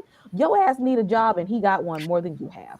Okay. It ain't about what women need. You have a baby on the way, and a baby needs a father in their life. A baby needs a household where at least somebody got a damn job and is working and is going to buy the damn diapers instead of taking hand-me-downs from a person that you're exploiting to write your book because you know the last one you wrote was boring and your damn editor is all over your ass. He should have called the damn police on her a long time ago because at this point, this is kidnapping. And bring me my goddamn child because you go into jail. Bring me my baby back, baby back, baby back. Okay, pretty girl. She says, now wait a minute, Ashley. The baby has a name now. She decided to name it Fox. Remember, girl, I do not remember. I must have fast forwarded through that part because the baby got a name now. And when he showed up, she named the baby after he showed up. Her ass was talking about she ain't. What was you calling her? That baby? Mm-hmm. Grab that baby over there. Somebody give me that damn baby. So I feed it. Baby girl. Get my baby girl. EJ, why did he call her first instead of calling the police? I'd have called the police first. She need to go to jail. Because he had some stuff he needed to get off his chest, Ashley, and he needed to get that stuff off his chest right then. Before he called the police, he said, I got to get these words out before I do not have the strength to say them. I didn't say them right now. So he had to tell her about them teeth. He had to tell her how she was a sociopath. He had to tell her about her journalistic skills of lack thereof of journalistic skills. He had to tell her all the things because he was right. He done came all the way down to this island that is in the middle of no doggone where. And yeah, you do this. And he has himself to blame too a little bit. I get that because you actually wanted to believe this woman. You actually wanted to believe that she has some sort of integrity, some sort of morals about her, that now that a child is involved, that of course she's not going to take off again, because why would you run away with my child? I mean, Sloane already told you that, what did she say? Did she say that that's kidnapping or something when she came there to say goodbye to her? So you know what it is. but yet you're still going to do it. And then it's like Ash said, she gonna try to justify it when she's sitting there listening to that voicemail and shaking her head, talking about, Brad, you know exactly what you're doing. Right now, you're telling yourself, I knew that's what he thought. I knew that's what. No, he mad. And he have every right to be mad. And I wish he had said more. You know, I wish that bitch when he said BITCH, I wish he had said it. I'm sorry. I wish he had said it. Tonight, I overstand. My bad. When he had said that, I wish he had heard it because I feel like he was throwing the phone at the same time when he was saying it. And I don't know if it actually got on the voicemail or not. So, but there you go. We should say stuff because you know that's my word. Yeah, y'all can say whatever y'all want to say tonight. That was a disclaimer because listen, I'm over these heifers. So work it out. Y'all can get it all together. So it's your turn, Tyra. So let loose. I already know what to do. Bitch! Like, first of all, like, he ain't called the police because he's still waiting on her to be a good person. He wants so badly for her to be a logical person, a logical mom, when she has displayed everything except for that. When he told this heifer that she had adolescent teeth, I felt that's the whitest insult. Like, bitch, your teeth young. I can't stand your ass. He was sitting on all of that. Like, I had already uprooted from here. Now I'm in Martha's Vineyard. Like, and you left. Like, you can't do this. You can't do this. Like, girl, you are kidnapping. Like, and I'm sure she might try to go the route. Like, what is your name on? You weren't there. When these are the same mothers who you weren't there when I gave birth. Your name isn't even on the birth certificate. How do we know she's yours? She probably sent this man through all types of paternity and all types of nonsense before she even caves. Like, Gia is sick. And what sends me is her like downfall in her headspace is her losing her parents.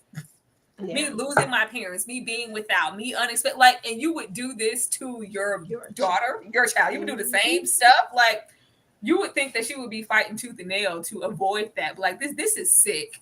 I don't know what she would expect him to do aside from call the freaking police. That's all he can do at this point. Like, he needs to press charges and hold it. Like, he don't need to follow back or have expectations. Well, maybe this time, no. Follow through, get some custody stuff in order because Gia is not going to act right. Never. She needs sole custody at this point because she's going around the country calling everybody else a monster. Oh, that man's a monster. He's a monster. And you a monster too. Sitting in these people's face laughing in your mind because you're telling them other people treated them wrong, but you ain't admitted that you treating this man wrong. Let that man have sole custody and go on about your business. Come on.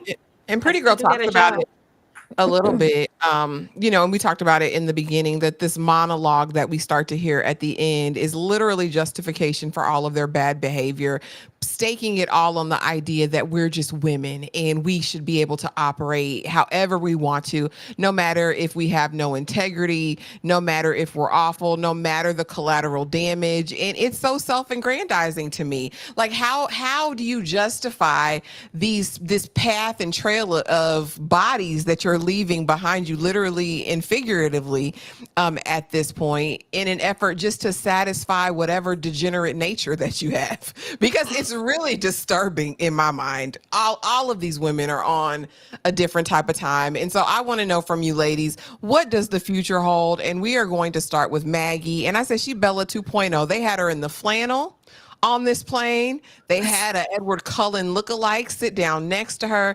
She's decided to give her story to this heifer. They have a whole meetup. They hug. She cries, of course, because Gia is a bottom feeder and she is going to do whatever it takes to get the story.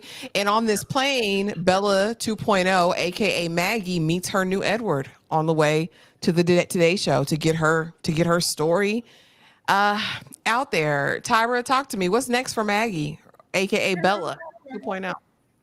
Poor thing, she's still being used. Like, the fact that she found validation in Gia of all people. Like, hey, yeah, I believe you. Bring it in, hugs. It was like a really big moment for her. Like, finally, somebody believes me. I'm like, Bella, you're still being used.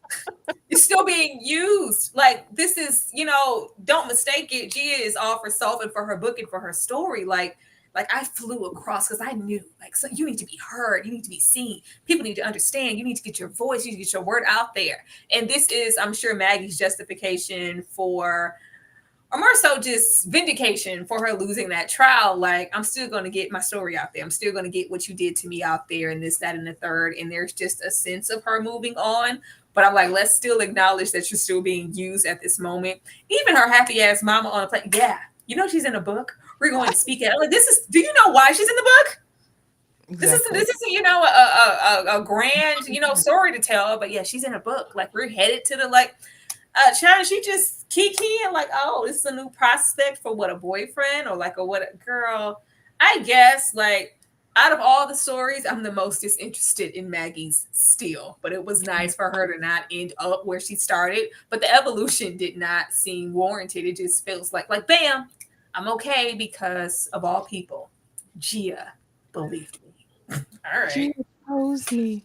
And I don't know what are they doing here, EJ? Because she looks more like Bella than Bella at this point. And they finally did her hair. Maggie looked good. I was like, okay, Maggie, you look like. But again, that's not all the answers. There, you have deep rooted trauma and issues that you still need to deal with that you clearly haven't. But you're on your way to the Today Show. Were they like punking us and making her Bella in this point at this moment? Because I said, why she got the flannel on?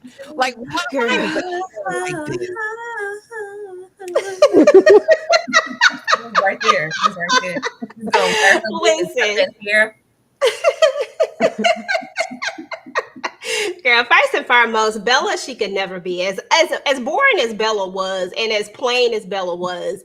Bella still has more interest than Maggie does. I'm sorry. And I don't know what they was doing, but she did look cute in here. I will give her that. She did look cute, but she needs to just let it go. I need her to find a new story because I love Twilight far too much for this just to be for this to be the one. I can't do it. I'm sorry. It just irks my soul all the way around. But I just hope Maggie finds something. Her mom was out of line for that, ma'am. If he goes and pulls this book up, he's gonna see her at her absolute worst. Stop playing. Like, don't do that. Like, that was stupid. I just need I just need Maggie to, oh shoot, really I just need for them not to bring her back. But if I gotta say something that makes sense, I just need for her to get that help that she needs and for her to be able to move forward and maybe find someone that is not Edward or Jacob. Sorry. Please. Kay, was she channeling Bella in this moment? Why did they have her look like this on this plane? Did you immediately think Bella when you saw her? And what's next for Maggie? Well, so since now we've done Twilight, we've moved on to New Moon. So if they move on to the next story, we're going to get a whole new story of New Moon and how she found somebody age appropriate, but that relationship didn't work out either. I don't want to read New Moon starring Maggie. I don't want to do it. No. And yes, you are. And I really, it's unfortunate that Gia's book went public to the fact that they was on Today's Show to make it seem like she's an excellent writer. No, ma'am, you exploited these 3 women just to get your ass a book. But you know what? I hope you're paying child support with the proceeds. I know that's right. You just know she ain't got custody, Lord. Oh my goodness. Lina, you're disgusting. Those are my final thoughts for her. I don't ever have to see Lina again. And I hope somebody else has custody of her children. Kay, what's next for Lina? Don't choke.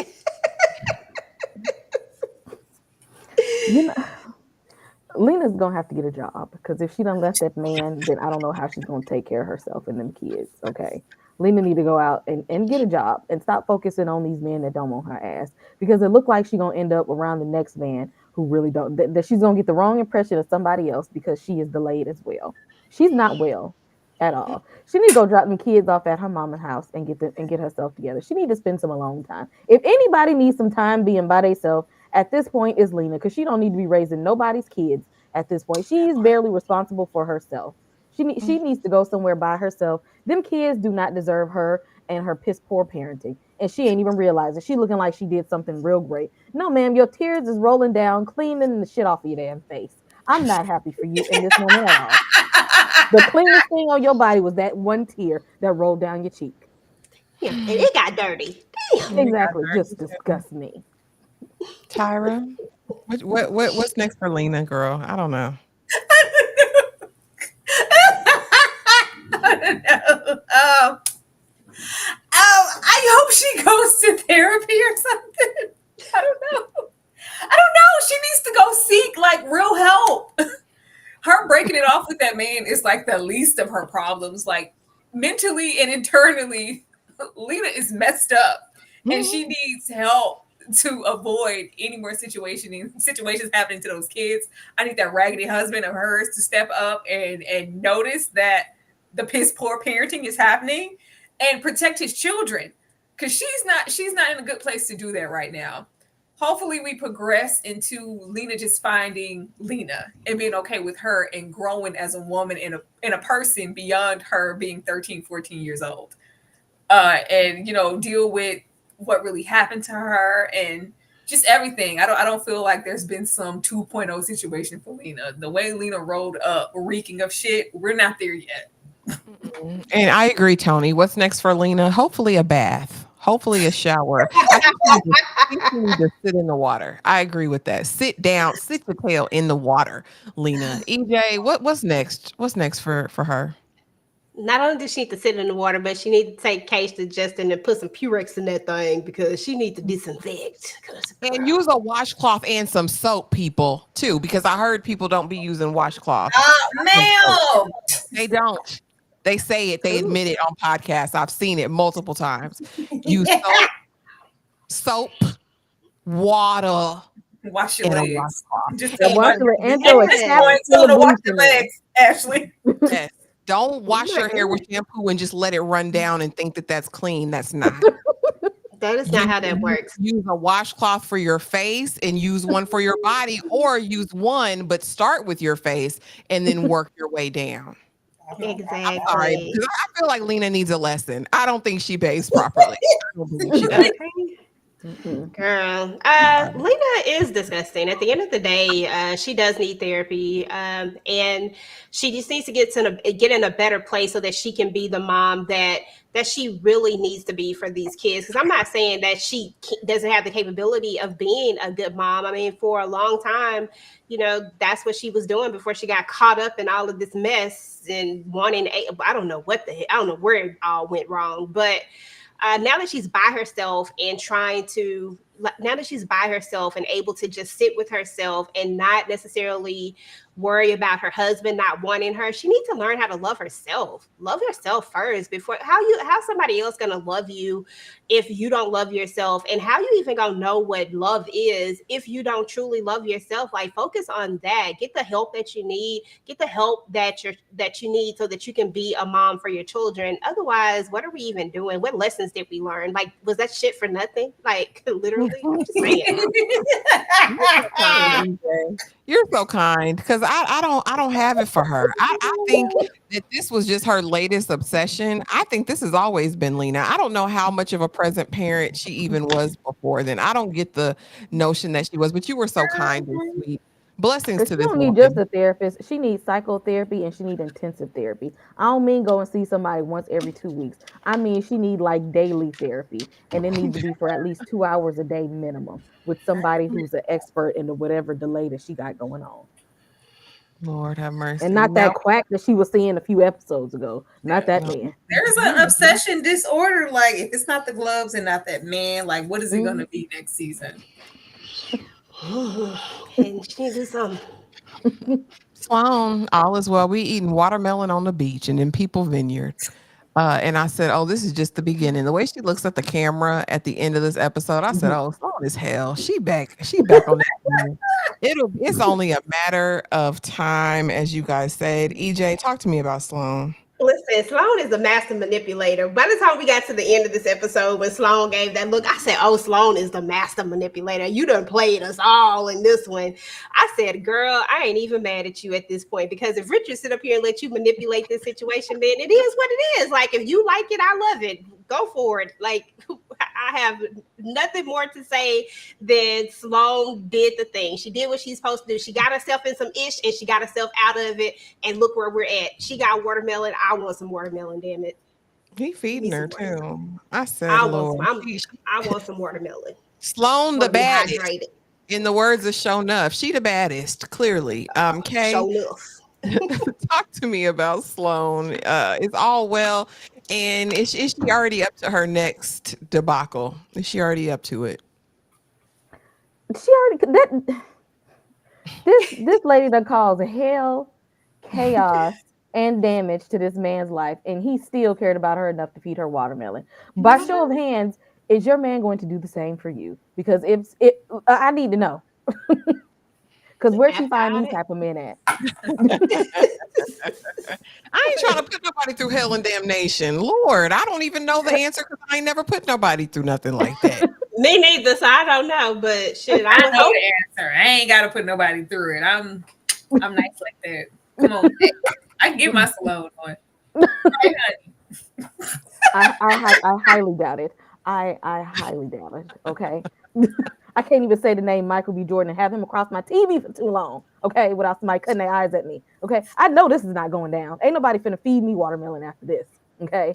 That's gonna be the end of the road for me. And she knew, she's like, once this happens, okay, I can go ahead and be planning my next move because I already got him right where I want him again. I'm already back in his good graces. The family is good. We look like the beautiful picture that he always wanted. Cool. Now I'm waiting for to strike again. She's I'm just already waiting for planning. next season for them to be in LA or something. They had to move locations to a place that wasn't a city.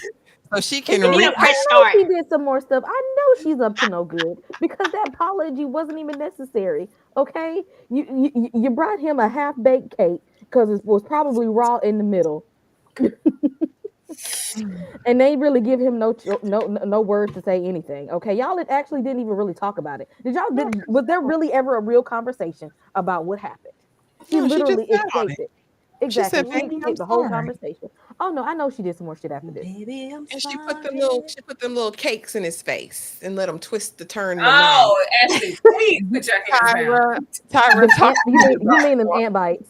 about yeah. I mean, what do you expect? Like, Richard has always been putty in her hands. Like, all this sternness he tries to do, like, she played this man like a lottery ticket and will continue to do so. Like, there's nothing to see here, folks. This is business as usual. Like, I'm not surprised. This is what it's going to be until it isn't. She makes a decision. She wears the pants, the bras, the shirts, the sweater. She wears everything. Richard is a decorative husband who listens. And whenever he tries to get a little backbone, I'll be here to see it. But because this was Yeah, His like I fade is said, nice though. season two, y'all, they will be in LA and she will be wreaking havoc and doing her dastardly deeds on the West Coast. like so Is what my romantic, theory so is. Oh God, that picture though. ugh. Well, she finally got her scan. What's next for Gia? I don't care. Y'all see it's dot dot dot. I really don't. I wanted to. She got dot. That's all she get. Yeah, Tyra, what you got for Gia? Girl, them same dots you got. I don't give a damn about Gia. We never cared about Gia. What's next is hopefully Jack rolling up with them papers. Her getting served. Got some So papers. custody is being in order. Like, if she all out here and this book is doing anything, like, when is she gonna have time for this baby in real life? Like, she already has no concern. We don't know if she's gonna be evolved as a person, let alone as a mother. Like, who knows? Who knows? This little scan here, I don't give a damn. Hopefully, I don't even want to say it. I would say hopefully she has. Hopefully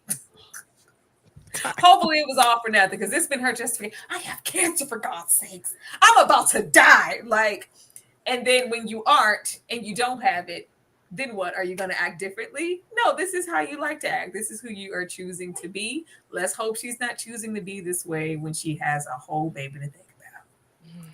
I really hope that she's not sick. I don't wish that on anyone, but Lord have mercy. I could care less about Gia. I think she is just the epitome of what's wrong with, like, she could be Jim's somebody. You know what I mean? Jim from Prom. Yeah, yeah, yeah, yeah. She's equating to Jim in my mind. Kay, what you got for Gia? What's next for Gia? Do you care what's next for Gia? I said, look at her. That man that told her she got teeth like a Shih Tzu and she ain't even gonna smile like she's supposed to anymore. That's a smirk. Okay. Not a After that, now she done got real self conscious about herself. She needs to stop leaning on that excuse of I'm about to die and I'm gonna about to lose everyone. Girl, you ain't lost nothing but your damn common sense running around town, running around the whole country like you really got a damn plan in the name of because women got to be independent. Little baby Fox ain't asked for all of this. Let her go over there with her daddy that work at Kmart. They probably gonna give him a raise and a discount so he can buy all the things that she needs because your ass ain't trying to do nothing but manipulate people for a book. You actually don't even care about the money from the book. You just want to be known as Gia, she's this great author and stuff and get some. You want to see your name in lights just like Maddie. You don't give a damn about that child or that damn man. You and them chiclet teeth. EJ, what you got for Gia? You gonna say something nice and sweet. That's why I saved you for last. I know you got something positive to say. Well, damn, you are just put a lot of sugar on that for me. I hope If you came up with something sweet for Lina, I I know you really would. didn't have that. I really didn't, but all right. I was gonna say I got the other three dots. dot dot dot. Listen, let me pull something out of this. I really hope that Gia is okay. I hope that Gia is okay. I hope this is a learning lesson for her. I hope that once she sees that she doesn't have the package, right? That she, finally, I'm trying to find something nice. That she finally finds within herself to be able to. Don't force it. Ashley, I ain't got shit. I'm sorry. Okay. I don't know. To be able to grow Damn. from this moment as a woman. As a EJ tried her hardest and still ain't getting nothing. Listen, I said, well, we didn't land on Plymouth Rock. Plymouth Rock. listen, I said, if she has something for Lina, surely she has something nice to say about Gia. I I had a don't little know. hope for her, but Gia just is. I ain't got no hope for Gia. Gia's not gonna change. If she had that baby and still left that man again, she ain't going nowhere. She ain't changing. Well, y'all, but that's it. Listen, that's it. That's all. Dune is on. I'm 45 minutes late. I need to go and check out Dune. If you didn't know, Dune premiered today on Max at 9 p.m. Eastern Standard Time. This is Dune Prophecy, set 10,000 years before. But y'all, Three Women has been entertaining. I thank you guys so much for rocking with us for all 10 episodes. Baby, this has been a labor. And I can't even say a labor of love. It's been labor though. It's been labor, but thank you ladies for being faithful and persevering with me through this. And before we go, I want you guys to let the people know what you got going on. Kay, what's going on over there this week? Y'all, we start Silo this week, okay? So if you have not caught up, go ahead and catch up on Silo. Season 2 just started. It is on Apple TV, unless you get it the Ski Mask way and you know where to find it. Also, I plan on dropping a wrap up for Agatha All Along. So if you have not caught up on Agatha All Along, go ahead and do that now because I plan to review the whole season real soon. And y'all already know all the stuff we got coming up. 2 more episodes left of From. If y'all have not seen episode 9, you did get some answers this episode. So I don't want to hear that y'all ain't getting nothing. You got a little something in episode 9. So be ready for that on Tuesday. We start Dune on Wednesday. Married at First Sight on Thursday. Cross also tomorrow. If you have not watched all the episodes of Cross, please do so. If not for anything else, but to look at Fine Ass Aldous Hodge. And what comes out this weekend? The movie with my third piano, husband, John piano. David Washington. the piano Be on the lesson. lookout All for that as well. Yeah, on Netflix, it'll be out. EJ, what you got going over there at the TV Junkie? What's going on? Well, first and foremost, this was fun, guys. I love talking about Three Women. I thought it was one of the best things that we have talked about thus far. And I am so excited about the potential of season 2. EJ, don't get struck down by lightning all them lives. So with that being said, I did just drop my Cross video. So this is an amazing series, by the way. Cross, and this is serious, like really serious. Cross is an amazing series. If you haven't checked it out, definitely check it out and go check out my review on that one. So I dropped that. I also did a Christmas review, as if you didn't know that. a Christmas review over Style Me Next Christmas. It was such a cute movie. Y'all got to check that one out. So definitely go help your girl out and run that up a little bit. It was a BET Plus original. And I got some other stuff that I'm going to be dropping this week. I got to still do my silo video, y'all. I'm trying to find the words, and then I'll get that one up. And then, I'll be with the girls for the rest of the week. Y'all know how we do it. Absolutely. And thank you for being here, EJ. She said, I'm course. serious about this. I'm serious. Watch Cross. Tyra, what's going on over there at the struggle, ma'am? Well, stuff. My silo video is up. Go watch it. Go run it up. I'm working on my from video. Gonna edit that as soon as we hop off of there. Be sure to support that. That might go up tonight. It might be 11 o'clock drop just to get it on out the way. Make sure you're watching Cross, like Kay said. That's coming up along with Silo Mondays. It's a double dose tomorrow. We are going live to discuss Silo, and after that, we're gonna go live and discuss Cross. Y'all know we come with all the content. Be sure to be there to support that. As far as like individual stuff, anybody who is a member on my channel, be sure to have your notifications on. Thursday, I will be talking She's Gotta Have It with King Nikki. Well, a night of horror. I'm sorry, but Nikki gonna be there. We're gonna be remind them so they know the channel to find. We're gonna be breaking that down together. So make sure that you have your notifications on for that. And also, when I have my little touch base with you guys, my Just Talk, where we talk about YouTube channels and whatever else you guys want to get into if you are on that particular tier. But yeah, be here, become a member, support us in everything that we do. We are here every day. And thank you guys again so much for all being here with us through these 10 weeks. And I will leave you with the last little thing for 3 women and our weekly schedule. But yeah, thank y'all for being here. Watch Dune, watch Cross, be there this week. A lot of fun content on the way, a lot of solo uploads, as well as collective live. So thank you again. Have a safe and amazing week. And we will see you guys in the next video. Bye. I drove across the country and back. These 3 women. Lina, a housewife whose husband no longer wanted to touch her at all. Sloane, she and her husband brought other people into the bedroom. All the stories of men who hadn't sewn enough of their hopes. And Maggie, a girl whose first real experience of love was with her married high school teacher. The thing we can do to understand is to listen.